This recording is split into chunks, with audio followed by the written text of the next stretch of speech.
حضرت سیدنا موسیٰ علیہ السلام سے ایک شخص ملا. اس نے کہا کہ حضور میں بہت مفلس ہوں اور تو اللہ کا نبی ہے، اللہ کے حضور میں میرے لیے کچھ عرض کریں کہ وہ پروردگار مجھے کچھ گنا عطا فرمائے. موسیٰ علیہ السلام آگے چلا اور شخص بھی ملا.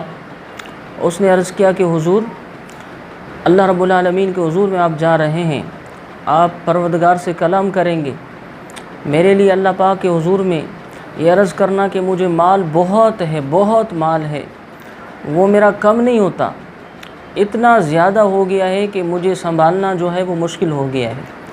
میرے لیے ایسا کوئی راستہ ہو جائے، کوئی ایسا اتنا کم از کم مال ہو جائے کہ میں کم از کم اس کو سنبھال تو سکوں، بہت زیادہ ہو گیا ہے.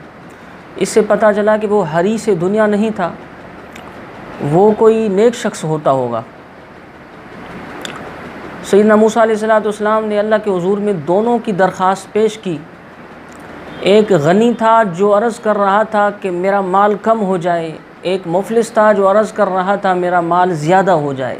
یہ دو نقطے ہیں جو میں آپ کو عرض کر رہا ہوں، توجہ سے سننا کہ مفلس کس چیز سے بندہ بن جاتا ہے اور غنی کس چیز سے بندہ بن جاتا ہے، اس کی طرف ہمیں توجہ ہی نہیں.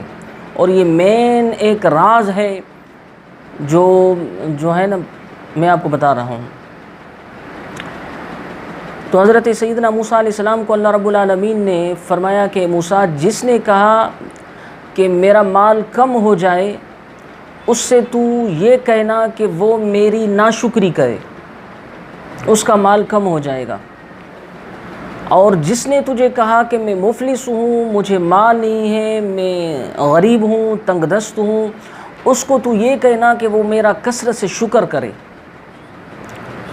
سیدنا موسیٰ علیہ السلام جب آئے تو اس غنی سے پہلے ملا، تو اس غنی کو کہا کہ میرے رب نے فرمایا ہے کہ تو میری ناشکری کر تاکہ تمہارا مال جو ہے وہ کم ہو جائے گا، تیرے لیے یہی صورت ہے مال کو ختم کرنے کی، کم کرنے کی. تو وہ تو نیک بندہ تھا، نیک آدمی تھا، اس کا تعلق اللہ والوں کے ساتھ ہوتا تھا.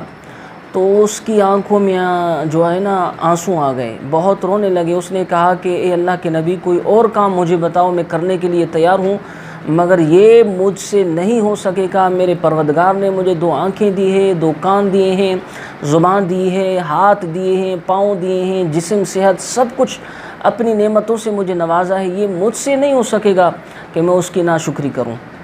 وہ رونے لگا.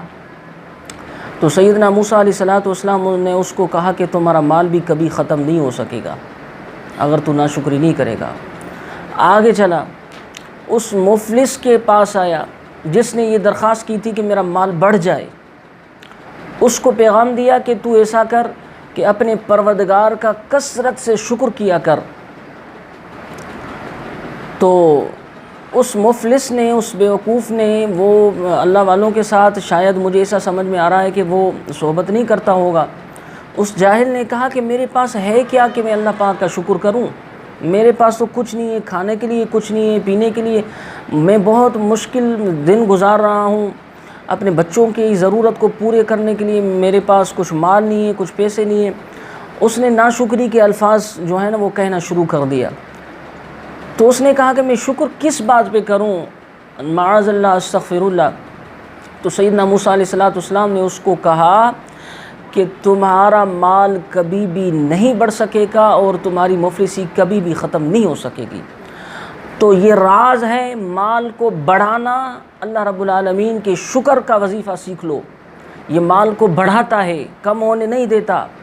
اور جو ہے نا اپنے مال کو جو تباہ و برباد کرنے والی چیز ہوتی ہے اور جو ہے نا وہ ختم کرنے والی جو چیز ہوتی ہے وہ ناشکری ہوتی ہے.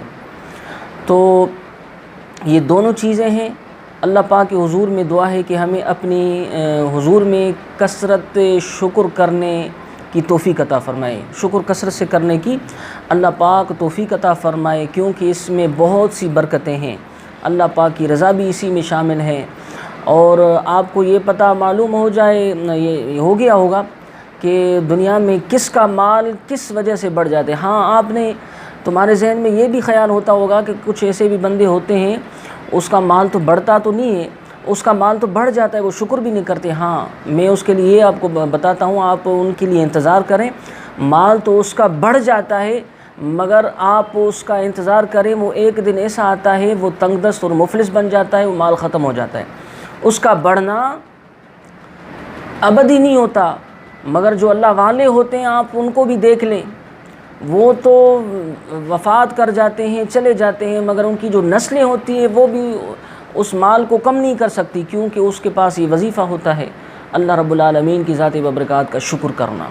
جو بندے شکر کرتے ہیں اس کا مال بچ جاتا ہے، جو ناشکری کرتے ہیں اس کو مال تو آتا ضرور ہے، مگر جو ہے نا کوئی ایسا لمحہ آ جاتا ہے، اس لمحے میں اس کو مفلس بنا دیتا ہے، تنگ دست بنا دیتا ہے، مجبور بنا دیتا ہے۔